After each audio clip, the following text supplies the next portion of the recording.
Então, nós tivemos um processo de expansão bastante rápida da mancha urbana de São Paulo, tem a ver com o processo de industrialização da cidade, até chegar na escala metropolitana que nós temos hoje.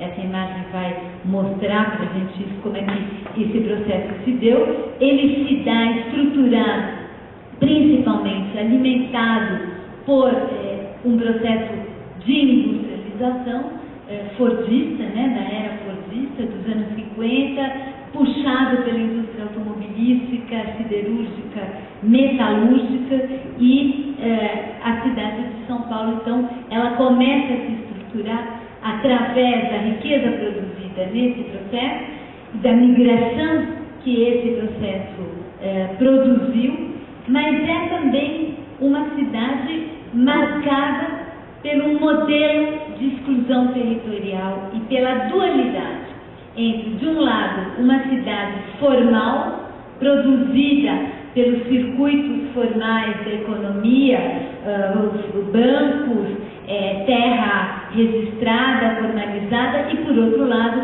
a maior parte do território da cidade de São Paulo foi produzida através de assentamentos irregulares e informais. Aqui nesse mapa, pode voltar só um pouquinho, que é importante, a gente tem toda a informalidade do município, que ela faz parte dela os loteamentos irregulares e clandestinos, as favelas, que são ocupações de terra, e também os cortiços e favelas nas áreas centrais. Então, como e por que esse modelo de dualidade foi construído? Em primeiro lugar, é importante entender que a produção dessa periferia precária, irregular e informal, ela tem sido, ela ainda é hoje, preferencialmente, o lugar de moradia das classes populares, inclusive das classes trabalhadoras, dos trabalhadores industriais. Isso porque jamais no modelo de industrialização brasileira, e cabe em São Paulo como cabe no Brasil, o custo da moradia nunca entrou no cálculo do salário.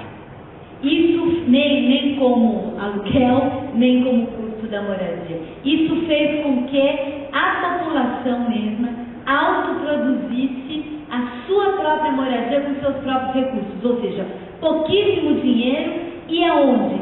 Nas terras que eram terras aonde o mercado formal não podia entrar.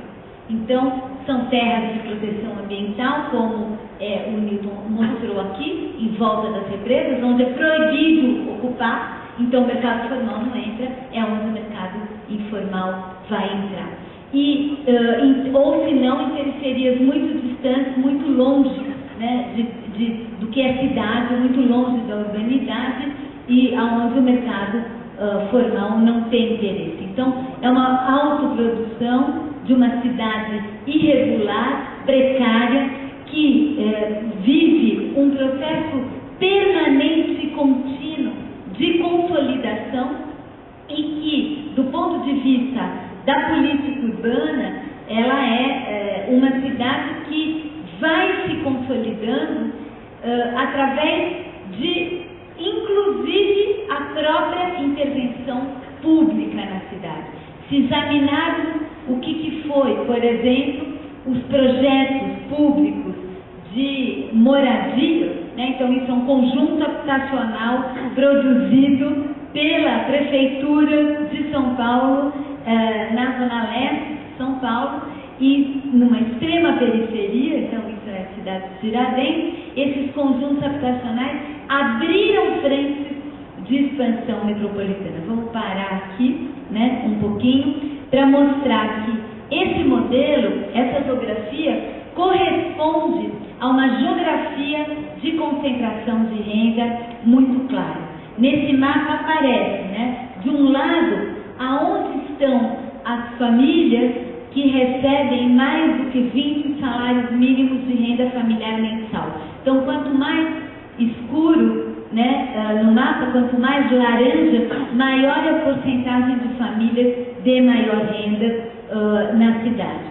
Do outro lado, nós vamos ver aonde estão as famílias que recebem menos do que 3 salários mínimos de renda familiar mensal.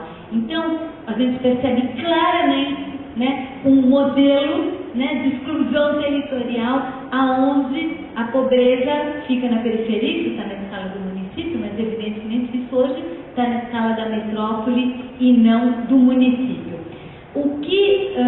Como é que esse modelo pode seguir? Vai operar esse modelo dual?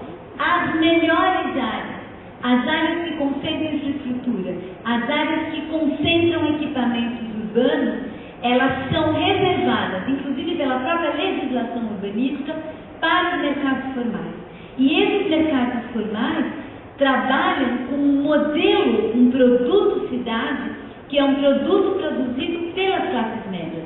Por exemplo, apartamentos, pode parar aqui um momento, apartamentos, residência vertical ou residências unifamiliares em grandes lotes com grandes jardins, todos eles são produtos imobiliários do mercado formal, do mercado de classe média, que existe, né, sempre existiu na cidade, mas que é menos que 30% da cidade, historicamente, 30%, 40%. Para esses mercados foi reservada a totalidade da intervenção urbanística na cidade, inclusive do ponto de vista de planejamento urbano. Para os pobres, ou as intervenções na periferia desse tipo, não cidades, que vão representar, né, também, em seguida, um enorme peso e uma enorme pressão do ponto de vista ambiental para a cidade, pode seguir, na medida em que a abertura dessas frentes de expansão cada vez mais periféricas vão aumentar a área impermeabilizada, vão causar erosão nos rios e lá para frente vão causar as enchentes, né, que a gente tem na cidade de São Paulo, que foram claramente produzidas por um modelo de ocupação do território predatório e excludente, e que acaba condenando a cidade como um todo para um modelo de insustentabilidade. Né?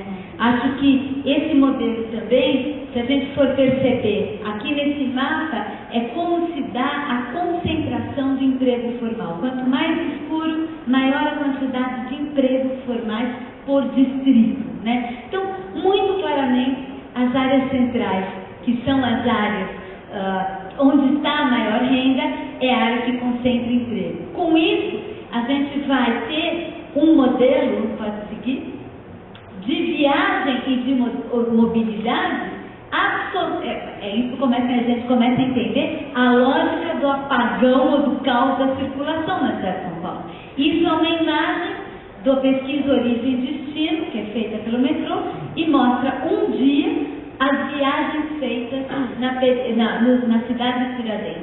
É um enorme movimento de saída da não cidade, do não lugar, em direção à cidade onde concentram os empregos, as oportunidades econômicas, as oportunidades culturais, as oportunidades de desenvolvimento econômico e que estão todas concentradas no centro. Então, é um absurdo. Você tem que deslocar 7, 8, 9 milhões diariamente do leste em direção ao centro-sudoeste, que é onde estão concentrados, é concentrado tudo, e devolver no fim do dia, mesmo com o metrô, né, mesmo existindo um metrô e um trem na Zona Leste, eles ficam completamente superlotados. Então não se trata de um problema de modelo de transporte apenas, se trata também, muito claramente, de um modelo de uso do solo e de ordenamento territorial que jamais considerou que os mais pobres, que são a maioria da cidade, fazem parte da cidade